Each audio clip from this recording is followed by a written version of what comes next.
ကားရတန်းစီရထားတာပေါ့ကျမတို့အဲ့နန်းလေးကိုရောက်တော့လေ ဟုတ်ကဲ့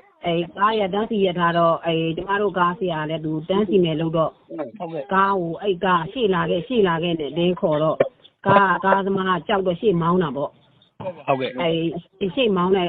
အချိန်မှာအဲ့မှာဟွာတွေတက်လာတာစစ်သားတွေတက်လာတာ12ယောက်လောက်ပေါ့ကားပေါ် ဟုတ်ကဲ့ဗျဟုတ်ကဲ့ စကားတော့နေဆိုကျမတို့လည်းအဲ့မှာနေလေးနေကြတာ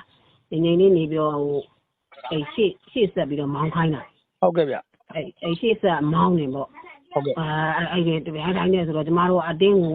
ကားထဲတွေဝှကြငုံညာအော်ကြပေါ့အဲ့ဒီကြောင်းဆန်လို့ပေါ့ကားထဲမှာလည်းကဘာပြက်တဲ့အတိုင်းပဲ ဟုတ်ကဲ့ဗျဟုတ်ကဲ့ခွေးရရောဘယ်ချိန်ဆင်းသွားတယ်ဗျဒီခေါ်လာပြီးတော့ဘယ်နဲ့လိုက်လာပြီး ခေါ်လာပြီးတော့အပေါ်ကနေကိုနိုင်ဝက်လောက်ပြစ်နေကြသေးတယ်ကျမတို့ကအနာပြစ်ပြီးလို့ကျမတို့ကငုံညတာငုံပြီးတော့သူတို့ကကားပေါ်ကနေပြစ်ပြီးမှနိုင်ဝက်တက်တာလောက်ပြစ်ပြီးမှဆင်းသွားအဲ့ဒီဟိုခဏနေတော့မှဟိုကဗါတဲ့ PDF လေးတွေကလာပြီးတော့အမားတို့ပြည်သူတွေရှိလားဆင်းခဲ့လို့ပြောလို့မို့အဲ့ဒီကျမတို့ဘလို့မှမဆင်းရဘူးအဲ့ပေါ်ကနေ ဟုတ်ကဲ့ဟုတ်ကဲ့ မဆင်း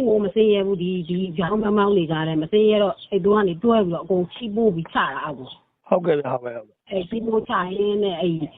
ဟိုလွတ်ရအောင်ပြေးကြတာပေါ့ကျမတို့ကလည်း ဟုတ်ကဲ့ပါခင်ဗျ အဲ့လွတ်ရအောင်ဘယ်ပြေးနေပြောတော့အဲ့လွတ်ရစီကိုပြေးတာအဲ့ပြေးနေရင်ကိုအပေါ်ကနေတဝီဝီနဲ့ချတော့အဲ့ဟာတွေကိုရှောင်းနေရတာဟိုဘက်ကတ်ဝေးရဒီဘက်ကတ်ဝေးရနဲ့အဲ့နမ်းမှာနဲ့အဲ့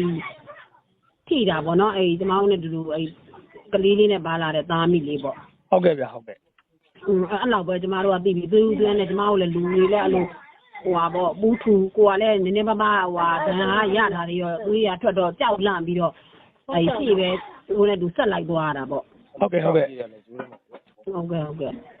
အဲ့ရွေးမှာကျတော့အဲ့အပေါ်ကဟိုပါပေါ့ဘောကဖြစ်တဲ့အခါမျိုးတွေကျတော့ဟိုအန်ရကင်းကဝဝဆိုသူတို့ပြောတဲ့အတိုင်းနေကျမတို့လည်းသွေးဦးသွေးနဲ့ဘေးလေးတွေဝှက်ရတာကတ်ရတာပေါ့ ဟုတ်ကဲ့ပါဟိုဟာလေးအဲ့ထဲမှာမှန်ရတာပေါ့ဘောကချရတာ ဟုတ်ကဲ့ကျွန်တော်တို့ဒီလောက်ပါလို့မီဒီယာမေးရင်လည်းအမှန်တိုင်းသာဖြေပေးလိုက်ပါနော်ဟုတ်ကဲ့နာမည်တို့ပါလို့တော့သူတို့မဖော်ပြဘူးရနော်ဟုတ်ကဲ့ဖုန်းချောက်ပဲပြရအောင်ဗျ